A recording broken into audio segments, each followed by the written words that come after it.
Hey guys, welcome back to the channel, and today we're going to be looking at Shin Godzilla. Well, not the whole movie. I haven't actually watched the whole movie, which some of you guys might say, well, that's gonna be spoiler to you, right?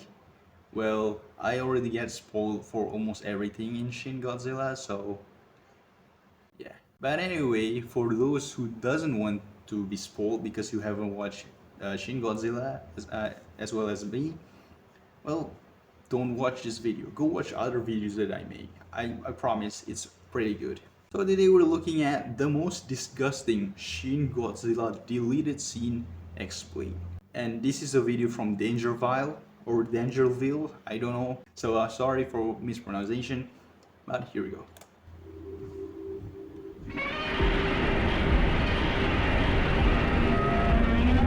Shin Godzilla is filled with unsettling and even horrific scenes that leave a lasting impact on viewers long after the film has ended. Yeah, I don't even watch the movie and I already remember a lot of things because I saw a lot of clips. Images of a city on fire, or if it's Shin Goji's googly eyes themselves. Shin Godzilla was the closest the series had come to a full horror since the original. But did you know the directors Hideaki Anno and Shinji Higuchi?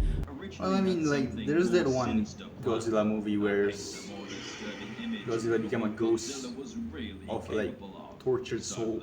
Look at the scene from Shin Godzilla that was so disgusting it had to be cut. Okay. Some might remember our video from a few years back which went over the theory that Shin Godzilla would keep evolving through various forms before becoming the ultimate being, engulfing the universe, essentially becoming God incarnate. But what about... Yeah, I'm pretty sure there's a picture for its final form, and it's basically like a human with the wings. In Shin Godzilla that was deleted for potentially being too gory. It further dived into the concept of evolution and what this creature was willing to do to survive, whether that's intentionally or if it was a physical survival mechanism shifting and contorting its body against its will. We see Godzilla evolve through several forms throughout the film, initially an aquatic. Look at that, it looks so fucking realistic.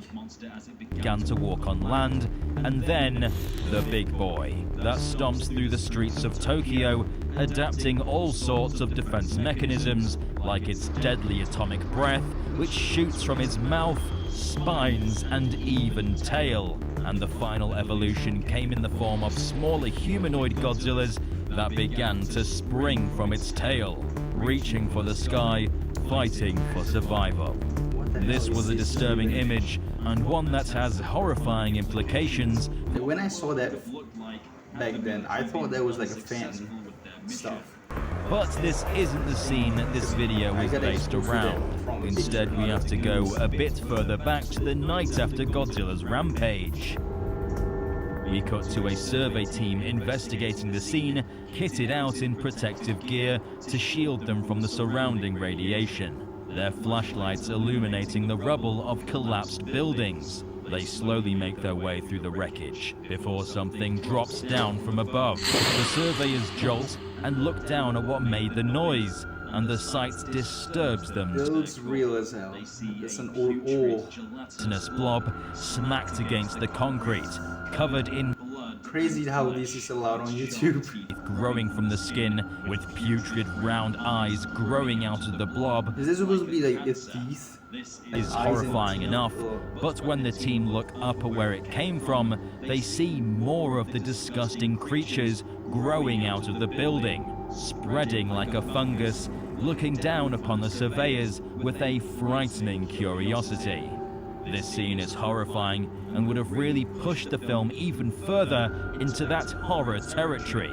But at this point, it doesn't feel like Godzilla. Military engaged with Godzilla, parts of his flesh fell from his body onto the buildings below. Since Shin Godzilla is all about the monster evolving to combat mankind's weaponry, what we see is that even Godzilla's flesh is alive and fighting for survival. It's actually a pretty cool concept. Each part of its body is actually alive.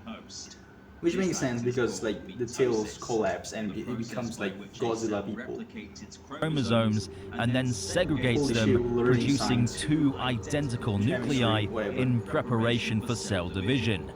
The development of eyes and teeth implies that the pieces of tissue are in fact evolving themselves and will eventually become another Godzilla. Even this blob has consciousness.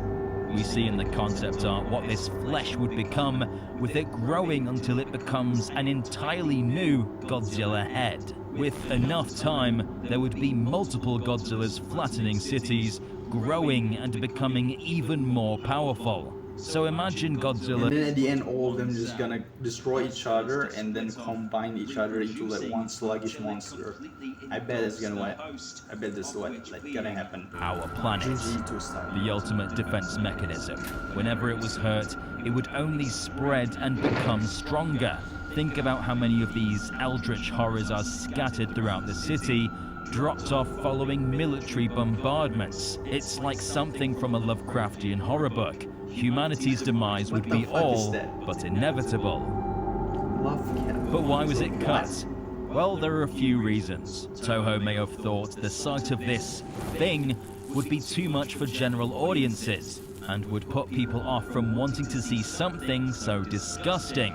Although what's more likely is that Toho simply didn't believe this was something they wanted to be associated with Godzilla, and that what Godzilla truly was. It doesn't feel like Godzilla anymore. At this point, it's like a completely new sci-fi. It challenged what they thought Godzilla was. It also takes away from the twist at the end, with the next evolution of Godzilla splitting off and creating multiple smaller Godzillas, taking the form of the most dangerous creature on the planet, humankind. Godzilla's tissues being alive and evolving creates even more problems. Since the film ends with Godzilla freezing, what happens to these other specimens? It puts humanity in a scenario where we'd have absolutely no chance at survival, faced against impossible odds. So pulling back on the mitosis elements helped round up the story, putting a bow on the ending that previously would have left many questions unanswered. This wouldn't be the first time this kind of disgusting. Oh my god, comparing it to Eva. 1995 film Neon Genesis Evangelion has this vomit-inducing sight, which looks very similar to the horrors we almost saw in Shin Godzilla. I personally would have loved to see this in the film. This kind of horror really appeals to me, the kind of disgusting body horror you can find in films like The Thing and The Fly, and the any Junji stuff. Endless potential. Godzilla has been going for 70 years with 38 films, so experiments like this are welcomed. But I know this scene has had mixed opinions online, with the general consensus being, what am I looking at? Which I can understand. It's absolutely a shock to the staple of Godzilla. And also, are those eyes gonna be like individual being as well? In the comment section down below. Give this video a like, or else this Goji blob is coming for you tonight. Subscribe and stomp the notification button to become a resident of Dangerville today. I've been Alistair, and we'll see you residents in the next one.